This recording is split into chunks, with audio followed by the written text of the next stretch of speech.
Bheemili revenue డివిజన్లో ఆనందపురం పద్మనాభ మండలంలో US 22A నుండి డి నోటిఫై చేసిన సుమారు 329.536 ఎకరాల అసైన్డ్ భూములు కొనుగోలులో జరిగిన అక్రమాలపై హైకోర్టు సిట్టింగ్ న్యాయమూర్తిచే విచారణ జరపాలని, ఇప్పటి వరకు కొనుగోలుదారులకు భూ బదలాయింపు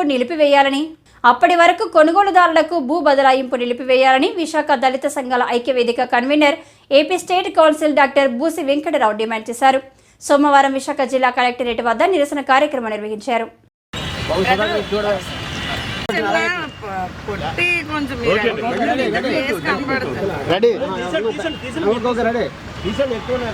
విశాఖపట్నం జిల్లా భీమిలి రెవెన్యూ డివిజను ఆనందపురం పద్మనాభం మండలాల్లో 596 జీవో ఆధారంగా సుమారు 325 ఎకరాల అసైన్డ్ భూమిని 22A నుండి విముక్తి చేసి ఫ్రీ హోల్డ్ సర్టిఫికేట్ ద్వారా సంపూర్ణ హక్కులు కల్పించబడ్డాయి.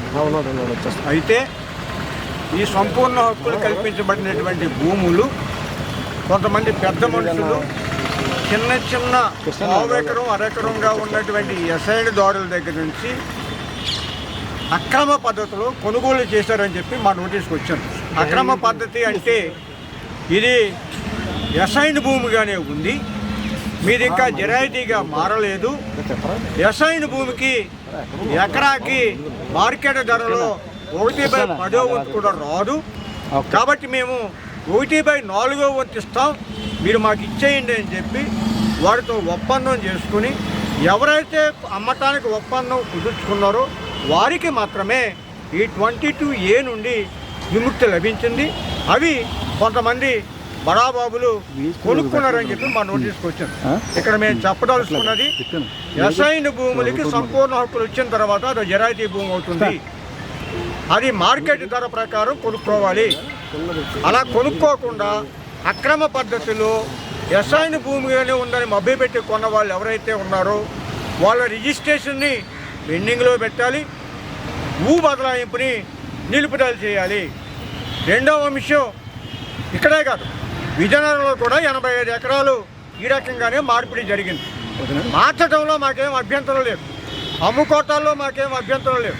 కానీ ఈ దళిత పేద రైతుని మోసం చేసి అసైన్డ్ భూమిగానే ఇంకా ఉందని చెప్పి తక్కువ ధర కొట్టేసే వాళ్ళు ఉన్నారే, వారి పట్ల హైకోర్టు సిట్టింగ్ న్యాయమూర్తిచే విచారణ జరిపించి ఈ అసలు వాస్తవాలను వెలుగులో తెచ్చి ఈ అసైన్డ్ దారులకి అసలైన ధర కల్పించాలని, అప్పటి వరకు ఈ రిజిస్ట్రేషన్ అయితే వారి భూ బదలాయింపుని పెండింగ్లో ఉంచాలని చెప్పి మేము ప్రభుత్వాన్ని డిమాండ్ చేస్తూ విజయనగరం విశాఖపట్నం జిల్లాలో మరి పేద నిరుపేదల దళిత బలహీన వర్గాలకి అసైన్డ్ భూముల్ని మరి కొంతమంది అధికారుల పాత్బలంతో వాళ్ళని భయపెట్టి బ్లాక్మెయిల్ చేసి మీకు ప్రభుత్వం ఇచ్చిన భూములు నిజమే, కానీ వాటిని ఇంకా పూర్తిగా మీకు హక్కు రాలేదు అని చేత మళ్ళీ మాకు ఇచ్చేస్తే మీకు దానికి ఉన్నటువంటి రేటు ప్రకారం డబ్బులు ఇస్తాము, లేదంటే భూములు మళ్ళీ ప్రభుత్వం హ్యాండ్ ఓవర్ చేసుకుంటుందని భయపెట్టి ఈ రకమైనటువంటి లక్షలాది కోట్లాది రూపాయల భూ వ్యాపారం ఈ 2 జిల్లాల్లో జరుగుతుంది. దీన్ని వెంటనే ఆపాలి. దొడ్డిదారిని ఒక జీవో తీసుకొచ్చి బలహీన వర్గాలకి మేలు చేస్తామన్న జీవోని తీసుకొచ్చి అది పొంగలో తొక్కి అది పక్కన పెట్టి ఉన్నతాధికారుల ప్రోత్సాహంతో ప్రజాప్రతినిధులు కూడా చేస్తున్న భూదోపిడిని వెంటనే ఆపుకోవాలని, దాని ద్వారా నిజమైన దళిత పేద వర్గాలకు ఆ భూములు మళ్ళీ తిరిగి ఇచ్చి ఇవ్వాలని, వాళ్ళకి న్యాయం చేయాలని కోరుతూ ఈవేళ కలెక్టర్కి వచ్చాం. ఆయన అందుబాటులో లేకపోవడం వలన మరి గవర్నర్కి పంపిస్తున్నాం.